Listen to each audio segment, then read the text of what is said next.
Hey everyone, hello again. Hello for the night for some of you who are hopping on now. I am really pumped for tonight's special KGG Zoom. I know it's a little bit random, but tonight we're going to be hearing from Jennifer Romero.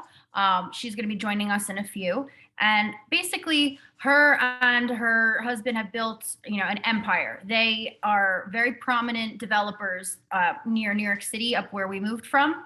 And funny enough story is we have been friends for a long time, and because I knew we moved away and they wouldn't be handling our project, I felt bad because I know I tell you guys ask for help when you need it. I've never mentioned anything to her about this, like any of the issues we've had with contractors, like anything. And finally I feel like she reached out and she's like, what is going on? And I was like, oh, I don't know. So I told her everything was going on. She had such great tips and things to look out for and stuff. So, and as I'm trying to get these guest Zooms lined up more concretely for this year, I thought, because I hear on our calls so much of people who are looking to relocate or who have just relocated, who are trying to save, maybe invest in the future in housing of some kind, because she had such a wide knowledge of that and it comes up on our conversations, especially these days, and construction too. I was like, I found this really helpful and helped relieve some of my own stress. So let's get a Zoom on the books and see if it'll help any of my clients. So any of you guys who are tuning in live, the luxury of that is that we're going to have a Q&A and you'll be able to ask your own individual questions. You can ask in the chat as well as when the time comes, if you want, you can speak it out. It's up to you. And yeah, we'll go from there. So let me just, she just had a baby. So let me make sure she's all set to go. I will be right back. Welcome. I like our other guest here. Look at those cheeks. Yeah, we had to change her diaper. That's what took us a minute. No, it's okay. I figured something along the lines. So I'm so excited. Thank you guys for being on tonight. I was just telling everyone that it seems like it's a little random, but in my program, we focus a lot on stress management and on, just as people start to feel better, this is our secondary program here. They start to include things that they feel better doing, like investing in things or new opportunities, relocating. People will tend to get new jobs and new places if they're feeling better and more confident. So I figured our conversation was so helpful the other day that getting on here and seeing if we could talk about some common stuff that you guys see could be stress relieving to my clients as well. So sure. Awesome. Now I told them that you guys have built your empire up in Bergen County and up in northern Jersey and everything like that. But I know you were telling me your background originally was in more like the medical field. What was it like deciding to go into the industry that you're in now, and what helped you kind of like want to make that switch? You go first. So it was back in 2013. So my twin brother, he is partners with me in the company. So what happened is we were both in healthcare. He was a director of capital procurement and I was working in the operating room at a surgery center in Holy Name. And I noticed after the insurance reimbursements, the Obamacare kicked in, it lowered our insurance reimbursements to the point where we were used to making a certain salary, and now that salary was no longer there.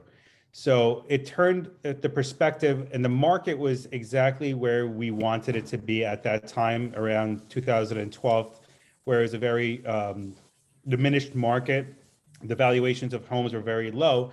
So, and there wasn't really too many flippers at that time. It wasn't as drastic as it is now, where everybody's into flipping. So we took the opportunity, and my brother and I both invested $80,000 a piece and said, hell with it. Either this works or it doesn't. Yeah. So timing is everything. That being said, do you feel like this period of time is a smart time to be looking into flipping, or do you feel like this is a lead up to a better time? What are your thoughts on that with where it stands now as compared to 2013?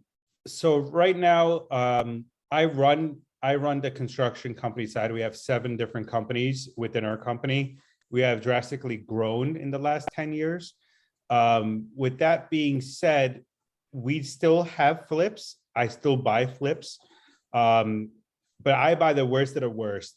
To me, the worst home in an area, wherever it is, whether it's burned, infested in mold, is my bread and butter, because I know nobody else will touch that house, and I know exactly what I have to do to that house. Mhm, So I it all agree. depends.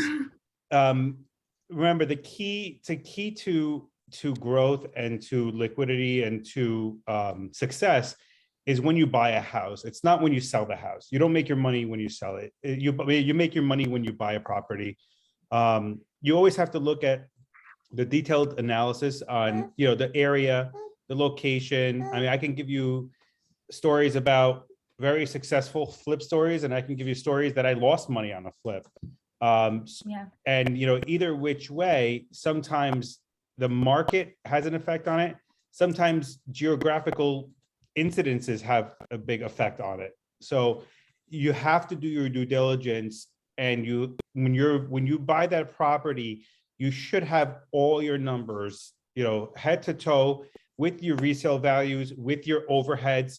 A lot of people look at, okay, they hire a contractor for the flip, and they say, okay, well, it's going to be $250,000. And then they look at the resale value. They don't look at how much commission the realtor is going to get. They don't realize if you sell this house within 1 year, you got to pay capital gain taxes. So when you take all that money out, you have to make sure you're actually making money. Yeah. And I'm just going to jump in and add here, because a lot of people seem to think recently, with everything that's going on with COVID and inflation and everything, there probably will not be a market crash.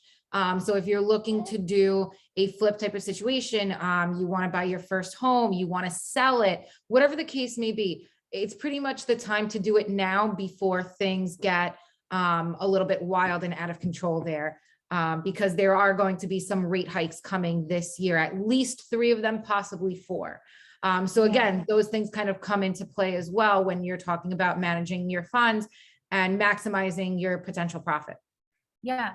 And I know this has been kind of a really crazy time as well. We with the market going crazy and people having so many offers on one property and all that, we saw it as a time, because our house was so small. You guys had seen it in the past, but it was so small. It was cute, but it was more in just a good area. We knew we were never going to get the same amount in resale if we didn't hop on that market without having to put an addition onto it and increase the square footage. So, but everything else was marked up high as well, so we figured taking advantage of the rates and then buying the biggest piece of crap we could find, like absolute horror show that you've been watching on my stories. We just tried to make a lateral move before those rates continued to go up. And then, not that the market would bottom out, but it wouldn't be as hot and intense as it was like last May. So I'll give you a perfect example. Rutherford, New Jersey. We bought a house it was an illegal 4-family, illegal. House was condemned. There was about $370,000 worth of violations on the house. And we bought that house on auction about 3 years ago for $300,000. It's a big, huge lot. It's one of the biggest lots in Rutherford. Very, very well-known town. And 300,000. What a deal. It was a steal. And because we knew the people at the town, we knew the borough attorney, we were able to waive all those violations because we rezoned the area back to single family residence. So at that point, what I did was I kept that lot. I said, you know what, I'll work on it when I have time. And now we're going to look at building a house there that's going to be around 3,400 square feet, going for 1.1, 1.2 million. Rutherford it's ridiculous, the turnaround that happened there. Like it's an untouchable town now in Bergen County, when it's always been just kind of on par with some of the others. It's really at a rise. Yeah, a lot of towns. So you'll see you're going to see a lot of gentrification that's starting to happen. There's a lot of areas that are developing that you would never assume that's developing. For example, Patterson is a huge gentrification zone. 10-year tax abatement if you build, multifamily residences. So Wow. for any investor, it's a 100% benefit to do this and have a tax payment for 10 years and only pay, for what it is. Absolutely. That's awesome. So some of these questions that I have for you guys, this is a fun one. What is the number one mistake you see someone make when they're looking to sell their home? And then what's the number one mistake you see when they're trying to buy a home? Cool. When they're trying to sell a home, selling it by themselves and not using a realtor.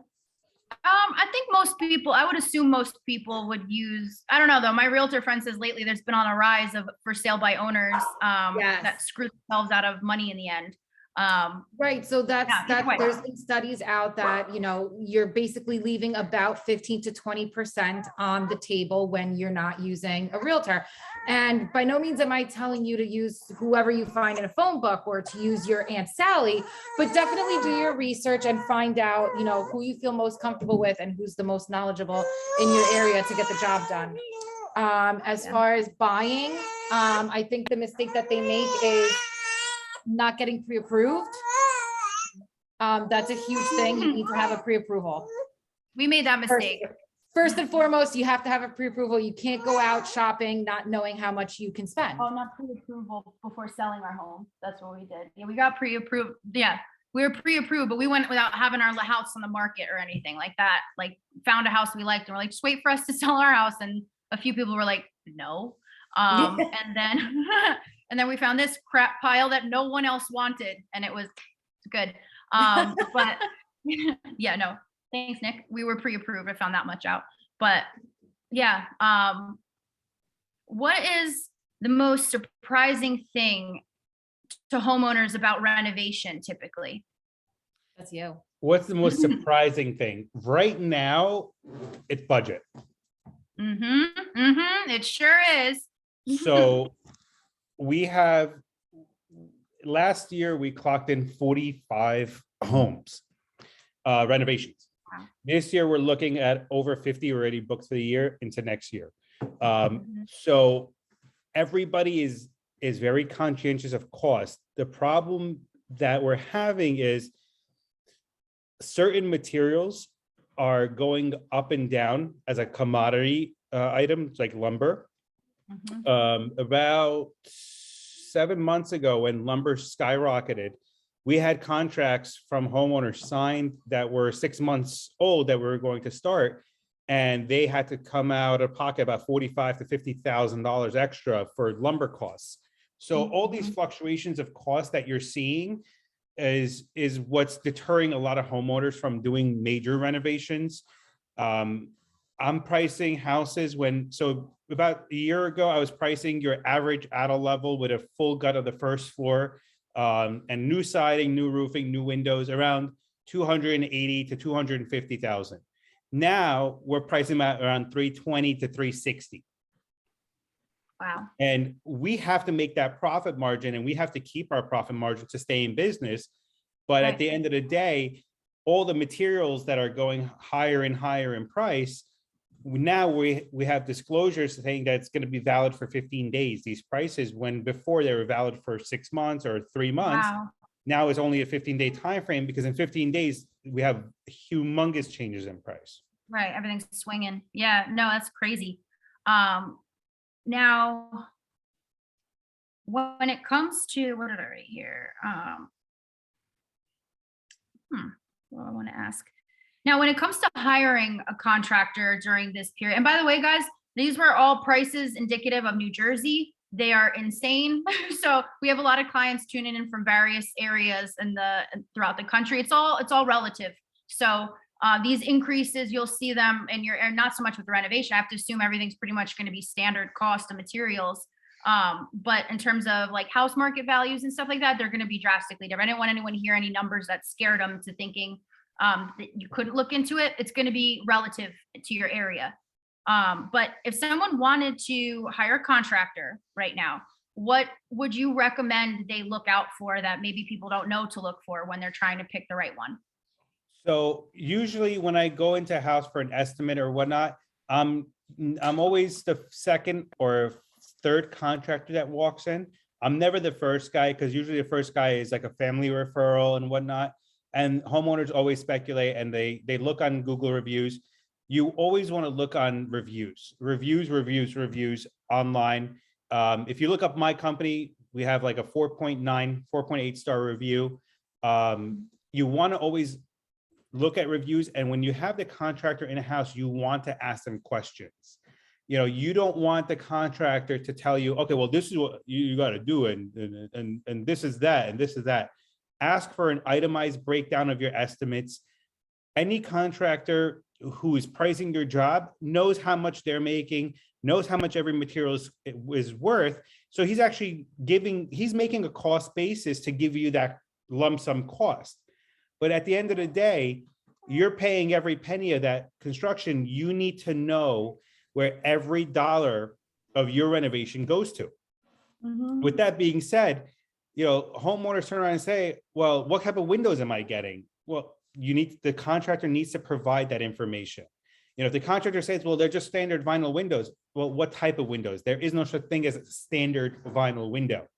There's a high grade window, there's a low grade window, there's a medium grade window, then you go into your wood windows. So ask 1,000,001 questions.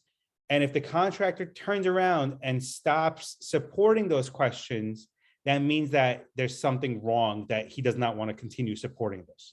I want to jump in on this too. Also, be wary of a contractor that walks into your house that is like impeccably clean, like super clean boots, super clean pants, super clean shirt, like something's up. That means that even if he is an employee, a project manager, or an owner, he's not actually physically doing the job. So how is he capable of answering highly detailed, high-level questions?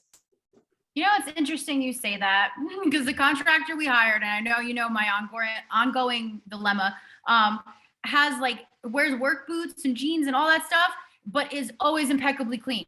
Like he looks like he gets dressed in what you in a costume of what a contractor would wear, but there's no roughing up of the edges at all. He's always drinking an energy drink, but I digress. Let's see. What about firing a contractor? What is something to look where's the line of if you realize there's something not going on the way you want it to, or communication is an issue, what could you do as a homeowner? Okay, so I'm going to briefly get into personalities, and anybody who's out there listening to this, no offense to anybody. I'm just going to say this in a generalized matter. Contractors are blue collar workers, right? They're very blue collar. Most of them are not educated people, right? Most of them are very skilled. There's a very big difference between an educated contractor and a skilled contractor, right? So that if you're looking at a contractor who walks into the house, you need to understand right from asking him a couple of questions where he stands. Now, an educated contractor, most of the time, you're going to get estimations done by project managers, done by the owner himself, or done by an estimator. Now, that also has its pros and cons. When you start vetting out your contractor, you vet them out according to not the price. The price should never be the vetting of a contractor, because if there's 3 levels of pricing, you have a $320,000 guy, you have a $200,000 guy, and then you have this guy at $310,000. Well, that $250,000 guy is either not providing that full service or not giving you everything that these other 2 guys were giving you. Mm-hmm. But it's also very hard to do an apples to apples comparison. Now, once you sign a contract with that contractor, the contract really doesn't hold much. It does not hold much. I do a lot of work for attorneys. I do homes for attorneys all the time. And just recently I did a home for an attorney in Wyckoff. And I asked her this question because she's an attorney that arbitrates for Allstate. So I asked her, I said, how much does a contract hold in court? She goes, 0. Wow. It doesn't hold up in court, because if there's negligence done from the contractor, or if there's a holdback of payment from the homeowner when the contractor did the work, this contract absolutely means nothing. Yeah.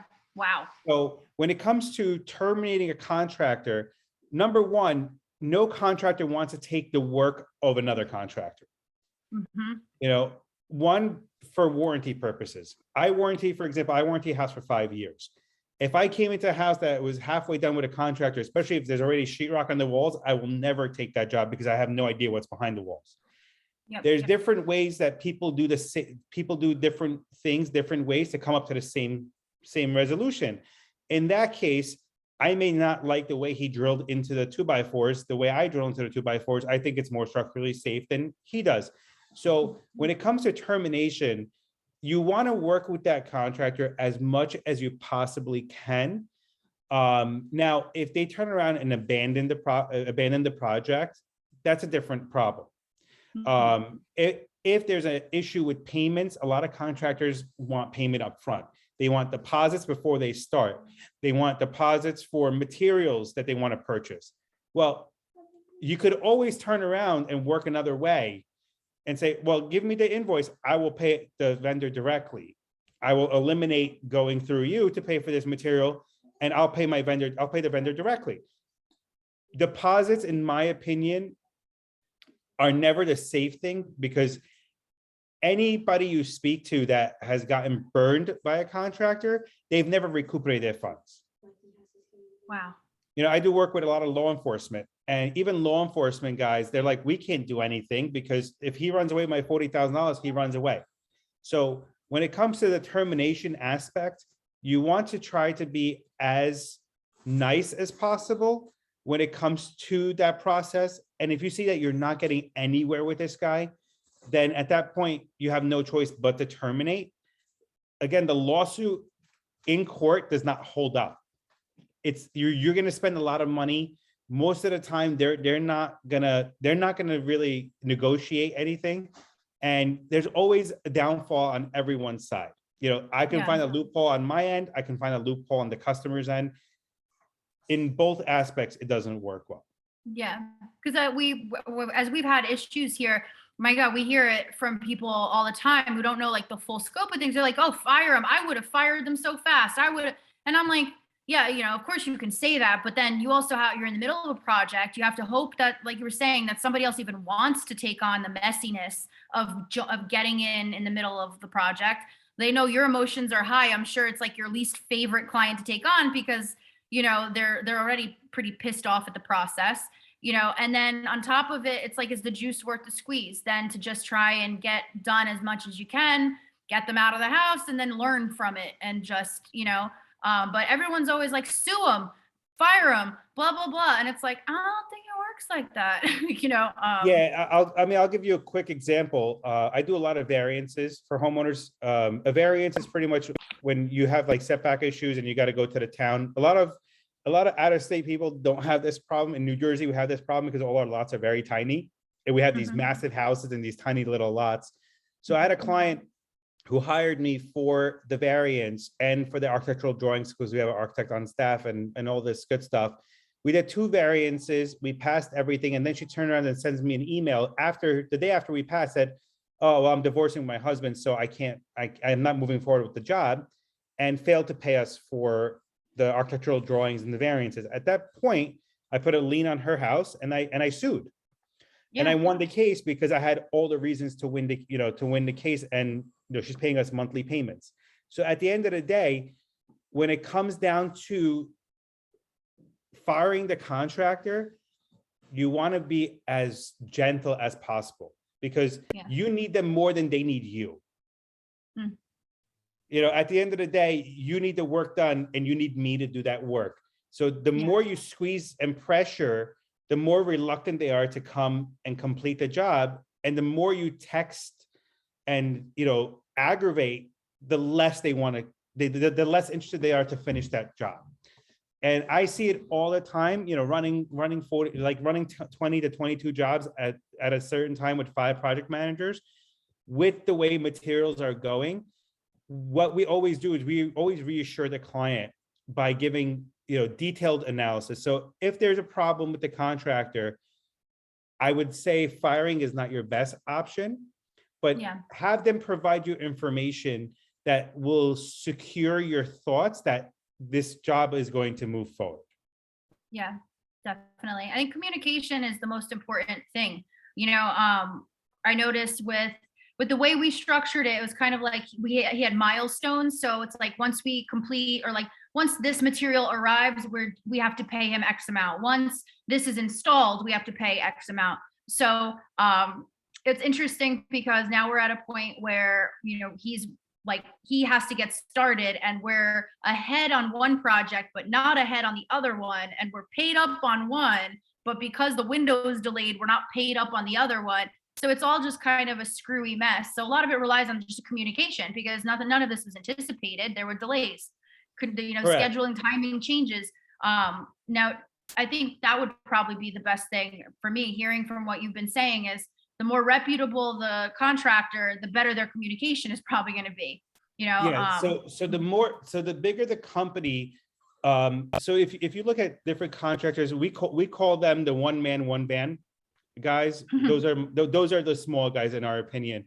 We're a bigger company, so our reputation means a lot. For example, if I mess up on an estimate and I underestimated something, I will eat that cost basis, because I don't want a negative review. I don't want the aggravation from the homeowner, because I have so much going on that I rather eat the $1,000 or the $2,000 rather than go through the aggravation. One, my reputation would go, my referral base would end from that client, and the referral that I got for that client would actually dissipate as well. So in my opinion, I will eat that cost, but I'm also a bigger contractor that can eat that cost. Now, my overhead and my profit margins are usually higher than your smaller contractors, because we have a bigger company to run. So hiring the bigger company, you're going to pay a little bit more, not much. You're probably going to pay about 5 to 10% more, but you're going to get that guy's reputation that comes on board with it. Right. And hopefully a project manager. So correct. So the way we do our payment methods, and this is something that you guys should always ask your contractors, give me a draw schedule. Tell me when I have to pay you. Don't come in here and say, I did the windows, I want a check for $10,000. It doesn't work that way. It should not work that way. Have them give you a draw schedule with all the breakdowns, and that draw schedule, what we do with our clients is, let's say I had framing, windows, roof, siding, and on draw number one, accumulate this, let's say $70,000. If I didn't get to that siding and I feel like I need some money to continue on the job, then I will take that siding factor and push it over to draw two, and then ask for the money that I completed. In that case, the homeowner goes, yeah, you're framed, you have a roof on, you have your windows in, sure, I'll pay you this amount, and they'll see that I moved that over to draw two. It gives them reassurance that they're paying for things that's already done, and they know that I'm not taking more money than I need to. Oh, real quick, because I'm not sure about this with you. I haven't obviously had a baby, so I don't know if things are different. Are you absorbing the first draw, basically? So you're starting the work first without them giving you money, and then you're asking them? Yes. So again, with a bigger company, with more reputable companies, we have cash flow, right? We have I don't know, a bunch of working capital. We have tons of working capital, more flexibility. Correct. Like I can turn around and finish your entire house without asking for you for one payment, because I have a lot of cash flow that comes in. So when you have somebody with the cash flow that's coming in, we don't ask for a deposit to start. I reassure the client, I don't need your money to start your job, but I need your money to replenish my money. Right. And when I say that, every time I say it to a homeowner, their eyes open up. They're like, what? You don't need my money? You don't need a deposit? No, I don't, because I have cash flow. Right. I don't rob Peter to pay Paul. I have cash flow continuously coming. But all I'm asking you is to replenish the funds that I already depleted in your house. Right. Makes sense. Then it leaves the homeowner not feeling as vulnerable. Exactly. Because in both aspects, I always rather have the homeowner owe me rather than the homeowner pay me, because once they pay me, now they expect something from me right away. But I always want to be the guy that's on top I rather lead the homeowner rather than a homeowner leading me. Yeah, that's a good part of hiring a contractor is wanting them to lead you to be like X, Y, and Z, you know? So that's awesome. Definitely something to look out for. Before I go and ask Q&A, so guys, if you have any questions, if you want an elaboration on anything having to do with this stuff, make sure you add in the chat. But in terms of people securing funding for whether it be project or for themselves or to flip and things like that, is there any kind of source that you would recommend them go to become more educated on it, or anyone you would recommend? I mean, books, anything at all to kind of, for anybody who wants to get their feet wet in securing funding for their own project or flipping or investment? Yes, I'm gonna touch on one and then you can go with the rest. So about when did I lecture? When was I guest speaker? COVID land, before COVID land, so 2019. So in 2019, I actually spoke about homes, about financing. So I am a very big advocate of 203Ks and home style loans. So what those are their renovation loans, and they appraise the house with the renovation, and they guarantee you 20% equity upon completion. Now, those type of loans are also headed on by a draw HUD consultant. So there's a median man in between me and you that is also a general contractor. So when I give my submission of bid and you approve, this guy takes my bid and dissects it. Now you have to have all line item bidding, material and labor separated. So he'll turn around and say, well, why is he charging $8,000 for gutters when the gutters in his house should only cost $2,000? He questions the Amazing. So you get someone at the bank that basically keeps the contractor in check so that they're not overinflating things, or so everything is described and like itemized and all that. Yes, That's and it's mostly for the protection of the homeowner, but at the same time, it also protects the contractor, because again, if the contractor underbids something by mistake, here's this consultant that's saying, hey buddy, you know, market value of this in your area is XYZ. So it works both ways. Yeah. And what happens on those type of loans, and I highly recommend every homeowner look into those type of loans. I don't like home equity loans. I don't like financing, cash out refinances. Because when you do a cash out refinance, you don't know your true home valuation upon completion. The bank that's lending you the money is going to do the hard work for you. They're going to appraise that house. They're going to look at all the estimations. They're going to look at the fair market value. They're going to vet the contractor for you. That contractor has to go through a background check, has to go through vigorous checking, and have a full certificate of insurance, have liability insurance, have umbrella policies. They make sure that everything is in check with this contractor before they let you hire this person. They're doing all the due diligence for you. They're basically like protecting their money, which is also tied in like with you. So, you know, they're not going to get screwed over.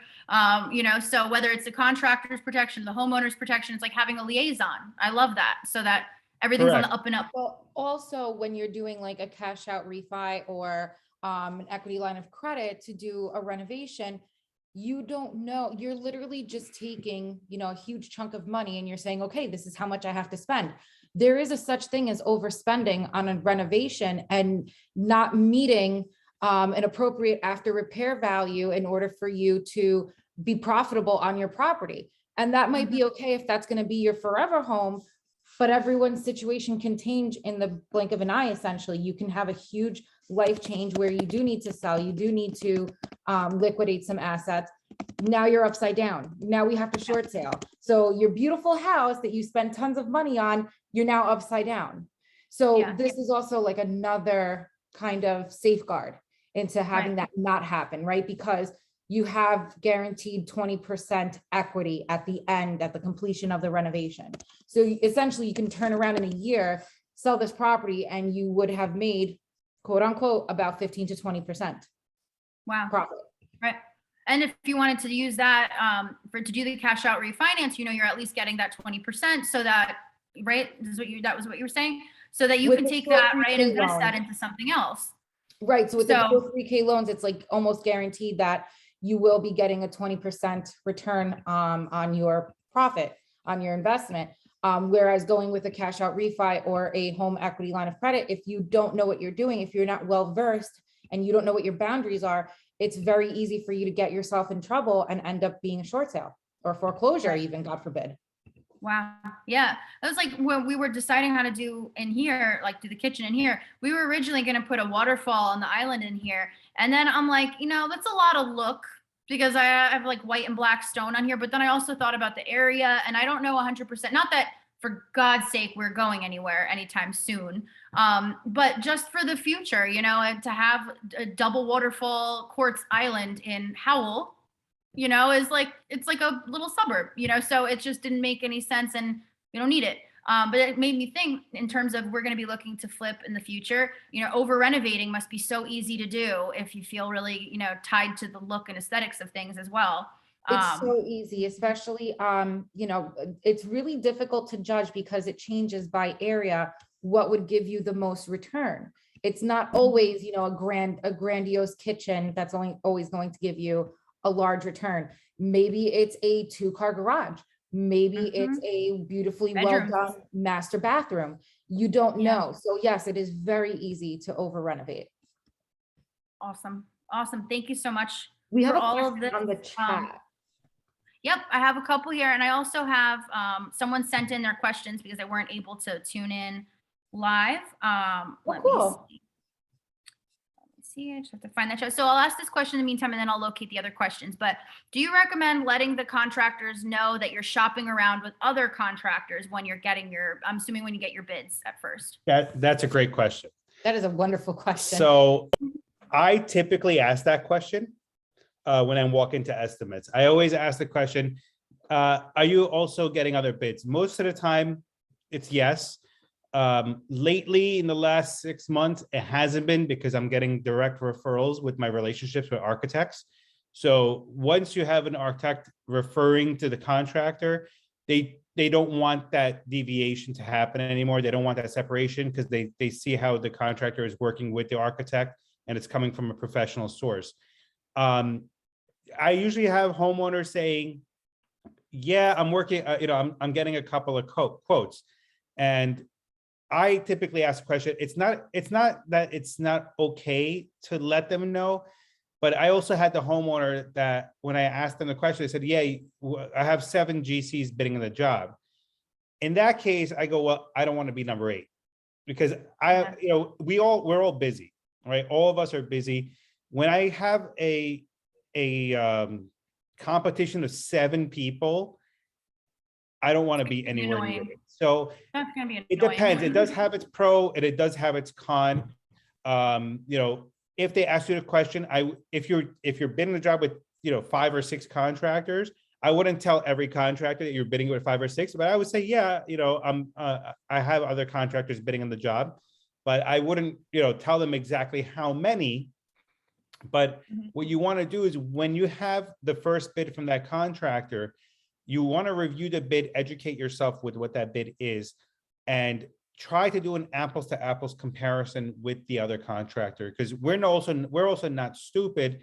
When you turn around and ask me a question about a line item, I'm already going to know that you already have another estimate that you're cost comparing, or you're asking, well, why is the Anderson 200 windows this much? Shouldn't they be this much? And right away, I'll know that you already have another bid that somebody else bid on windows. So you always want to try to do an apples to apples comparison. But to answer that question, yeah, if you don't want to tell them right off the bat, but if they do ask, you would want to be honest and say, absolutely. Most of us know that we're not the only one in there. It's common that you're going to price shop. And this is also, oh, sorry, go ahead. Be wary of a contractor that asks you who the competition is and then badmouths them. It's okay to ask who the competition is, for sure. It's really bad practice and it's not ethical, I would say, to badmouth another contractor. There's more than enough money to go around for everybody. It's just not the right thing to do. Yeah, I mean, when we were looking, there were people who had 6 months to a year wait. You know, they weren't taking any more projects for the year. You know, so we ended up, we went with three different, we had bids from three different people. One was just a recommendation from the area. I like small potatoes. I don't know that he even had a crew. It was wild. He was an interesting human. And then the other one was the person across the street was renovating her house when we moved in, and she was telling us about them. And then they came to give us an estimate as well. And then the person who was doing our roof outside, who was like, I could totally do all this as well, and it would save money because we're working on the outside, and I'll give you a price for all together. So when I told our contractor that we did go with, because he was basically assuming we're just going to give it to him, I was like, well, we did talk to other contractors as well. We're just going over their bids. He was like, well, let me guess. Do they have, I bet that their stuff includes change orders. And I was like, I don't know. They gave me an estimate. And he was like, well, double check on the estimate they gave you. If it doesn't say anything about change orders, that's how they get you. It's going to be ran up so much, blah, blah, blah. And so he's like, in our contract, I'm going to put no change orders. Then he was like, I bet that guy across the street isn't even going to show up all that much, you know, and like was literally talking down and just about that guy because he knew that was probably his biggest competition because it's right across the street. It was weird. It was awkward. It was like super awkward to be in that position to be like, all right, I don't know. It is awkward. And you know what? He's a little bit misconstrued in that because change orders happen more often than not. Why? Because you decided in the middle of the job, I don't like this quartz countertop. I actually want to go with granite. Guess what? That's a change order. Wow. He made it seem like if like he would give us the price for something and then let's say like, I don't know, some kind of price became inflated or whatever, it would be additional. He said people will charge to install toilets. They'll charge to like, they'll change order. They'll just add stuff on that you didn't even know about. And we got no. like, oh, that is God, not what a change order is. A change order is literally that you are changing the order because you changed your mind. Interesting. Or you had to choose something else because it's so back ordered that you're not going to get it until your grandkids are having grandkids. Wow.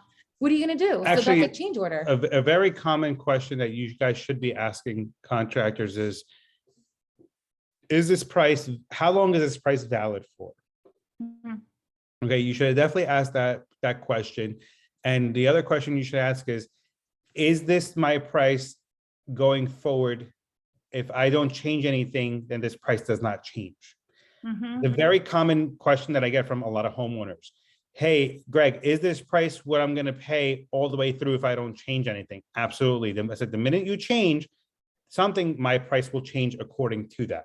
Hence a change order, right?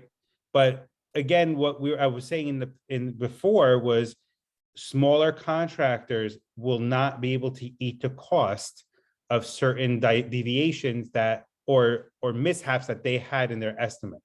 For example, the fluctuations of cost.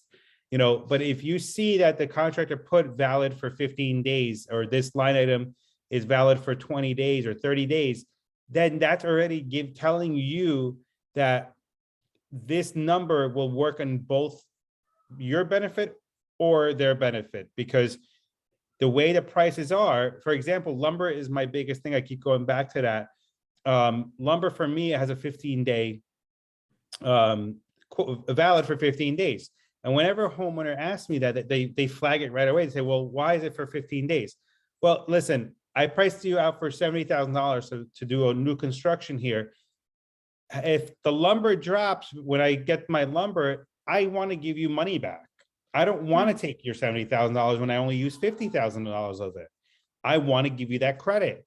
In the other aspect, if the lumber is higher than what I priced, I would want you to replenish the funds that I put in your house. There's always a very educated response that will comfort the homeowner and reassure them that it's not a one-way road. Yeah. It's supposed to be a two-way road. Yeah. Very useful stuff here. I found the questions from my other client here. I want to make sure it's nothing we covered already. Well, this might be relevant when it comes to relocating stuff in terms of renovating. What would you advise a client? Like you see HGTV, you see all these, like everyone's removing walls, everybody's moving, plumbing around and making these huge showers or whatever. And you got a pedestal sink and a 2-person walk-in shower. What do you advise clients that take all that vision that they see and then come to you with like these crazy requests? How do you usually temper that, or, I don't know, do it in a realistic manner? So my go-to is give me Pinterest pictures. So when I go to estimates or I go through walkthroughs, usually the husband and the wife are both present, but my focus is more towards the wife. I have direct eye contact to this female figure because I know the husband's there just to reassure the conversation. But most of the time it's the wife or the girlfriend or the significant other that is making those pushes. And once I see they start questioning certain things, I turn to them and I tell them the best way to capture your vision is to show me your vision.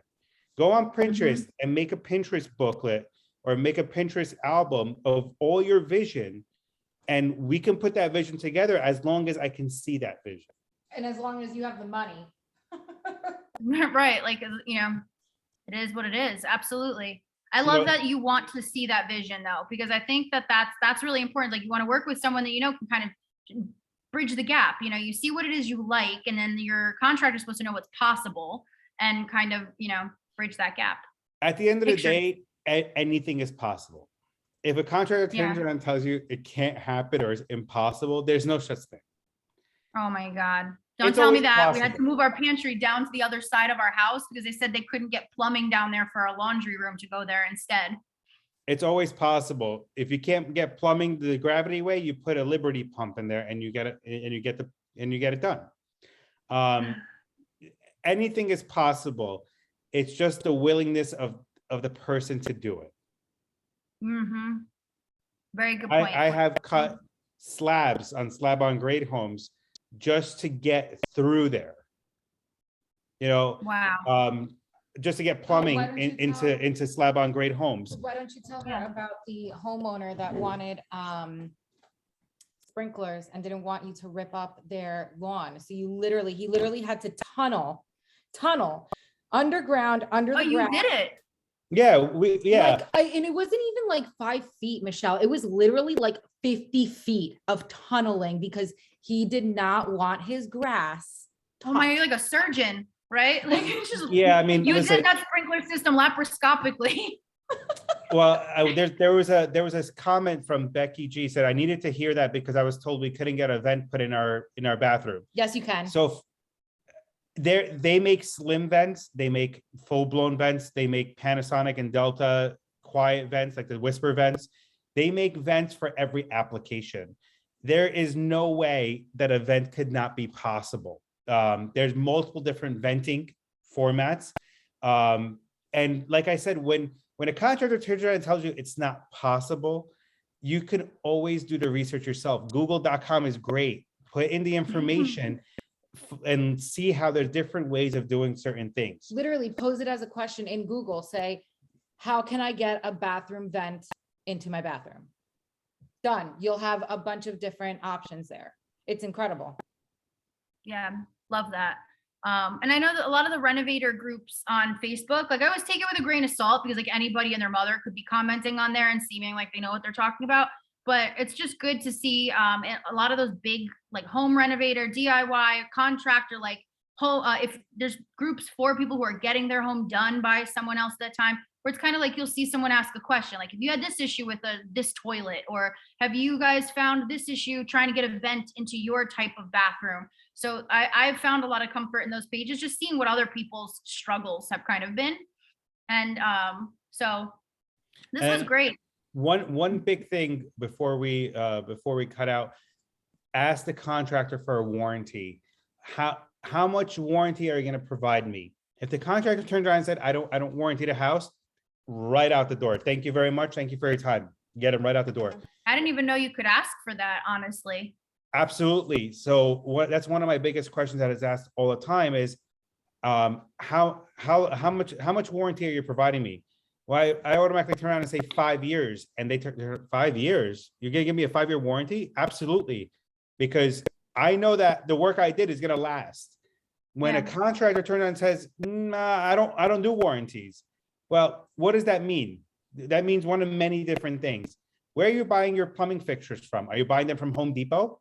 Are you buying them from a plumbing supply house? Very big difference between those two fixtures. Huge. If you look at a comparison of a Delta faucet from Home Depot versus a Delta faucet from General Plumbing Supply, they are Yeah. very different. They're Learn that made mistake. Amazon too. Amazon screws you over all the time. Trying to find a drain for a vessel sink has been the most intense. I still don't have a sink hooked up. It's been since 7 months. If the sink hole doesn't fit, the drain hole doesn't fit. We've had to go to Ferguson a bunch. Like, Yes, Oh, Ferguson. yeah. So one of the biggest sites that I utilize is build.com. It's a Ferguson owned Okay. company. They just bought it about a year ago. All those fixtures are very quality. I use them all the time. And what happens when you use those types of fixtures is, and when I turn around and tell you I'm going to warranty this house, well, if that fixture goes bad, you call me and I literally take the part out. I call Delta or Moeller or Cohen, Moen. that's I turn amazing. around and tell them, okay, I purchased this many years ago. It malfunctioned, and right away they take the part, they give me the part number, they warranty ship it right to your house, and I come back and replace it for free. That's amazing. So yeah, HVAC units from the factory, they have a material warranty of 10 years when you register the product. Register your HVAC unit, you get 10 years warranty. HVAC contractor comes in, he's only going to charge you for the labor. All the Register your materials appliances. is covered. Yeah. Register all your appliances. Those will be covered under extended warranties. Everything in the house. If I built the house right, there's no reason why I can't warranty that house. And he does That's 10-year amazing. warranties on new constructions. That's So, amazing. like, They broke my ground up. damn vessel sink the first time around and they were like, you need a new vessel sink. I'm like, really? Yeah. So I'm like, hearing this, I'm like, I'm thinking if I called my contractor and was like, hey, the Delta faucet broke and you need to replace it, he probably would laugh at me and hang up. So that's so good to know, because I will never hire anybody else without a warranty from ever God again. bless him tomorrow, because I feel like you're gonna call him and be like, by the way. Oh yeah, we still haven't got an answer back, and like we still have a stove and washer and dryer that we cannot get an answer as to who will install it. It's just been madness going back and forth between plumbers. Somehow like the electrician got roped into it with installing something. Like it's just been madness, and we just want our stuff hooked up. So warranty is amazing. There's also a very big difference between a GC, a general contractor, and a builder. Very, very big difference. If you actually Google a general contractor versus a builder, it'll give you somewhat of a description of what's what. A builder has employees, right? I have physical men who wear my t-shirt every day and come to work for me, not for another company. So when it comes to appliance installs, my electricians only put in their circuits. We install the appliances. What we do is, let's say for example, I'm installing a dishwasher. I physically will install that dishwasher. I'll put it in, I'll screw it in, I'll make all my cutouts to the cabinets and leave all my plumbing inside the kitchen sink. And then the plumber comes and makes those various connections. I'll turn around and the plumbing contractor will turn around and put their gas line in. We just make that connection, put the anti-tip, we push our appliances in, because we have our own employees. Now, when you have a GC, it's very hard for that GC to figure out who's going to install appliances, because the plumber is not going to install the appliance, neither is the electrician. So who's going to install it? Right. So you always have that back and forth when it comes down to that. Always ask your GC, are you a builder? So I got a question. So does you the builder hire the plumber? Yes. So as a builder, we have the entire team. So there's no such thing as, oh, we got to wait for the plumber to come, or we got to wait for the electrician to come. When you're a bigger company and you do a lot of volume, the same crews are consistently working on jobs with you. So they take you and carry you all the way through. Now, in one way, when you grow, for example, my electrician has been working with me for the last 6 years. He grew his business as I grew my business. So I needed a second crew, he put a second crew. I needed a third crew, he put in a third crew. So when that happens and the relationships are there, the construction to me is seamless, because at any time I have all these guys to my leisure. In our case, we have our own plumbing license. So we do all of our plumbing in-house.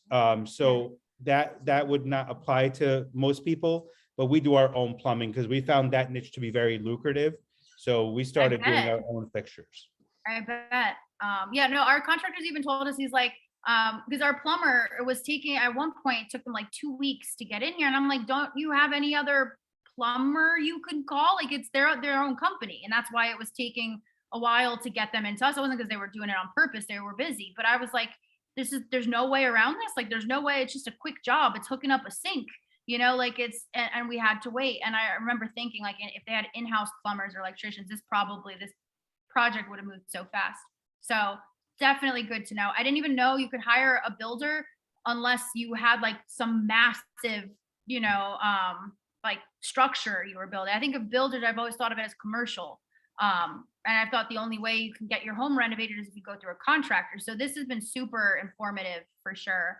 I am actually excited to look for contractors again for future projects rather than dreading it thoroughly like I was after this project. Here's one right here. So you guys gotta come down here. We make construction very fun. You always got to see, like, a lot of times they look at me as a young guy. I'm younger.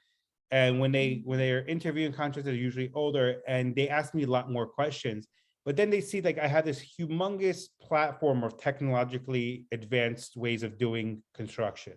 So when they I have homeowners that are living in another state, and we are doing their renovations, and they're turning around and seeing updates and progress on a daily basis through our apps. And they're very secure that, okay, well, I'm 70 hours away and my house is being built and I see exactly what's happening to them. 9 times out of 10, they're not awesome. even really like reaching out to you because they're seeing the progress on Photo Circle. Correct. So the way to communicate and be efficient is, if I give you more information than you need, you'll never come back to me with any other questions because you feel very secure. The minute you feel that there's a lack of communication is when the insecurity starts kicking in. Once insecurity starts kicking in, then all the other thoughts start coming through, and it just mind boggles you. And that's when you start the vigorous calling and texting, where are you, why are you coming? And that's when everything starts trickling down. Yeah, I hear that. So I'll let you guys know if I ever hear back on who the hell's installing my stove or my washer and dryer. But thank you guys so much for your time tonight. This was super fun and super informative. I'm going to be posting the recording in the page for anybody who isn't in the secondary program or who wasn't able to tune in live. And I'll include your links and stuff like that. And I don't know, if you come down to Howell, maybe we'll work in the future together. That would be awesome. Well, we're going to be in Monmouth County soon with our waste management company. Okay, fair enough. I'll take it. We need one of those too. So, yeah. All right. Sounds good. Good night, everybody. And I'll Good talk night. to you soon. Bye. Sounds good. See ya.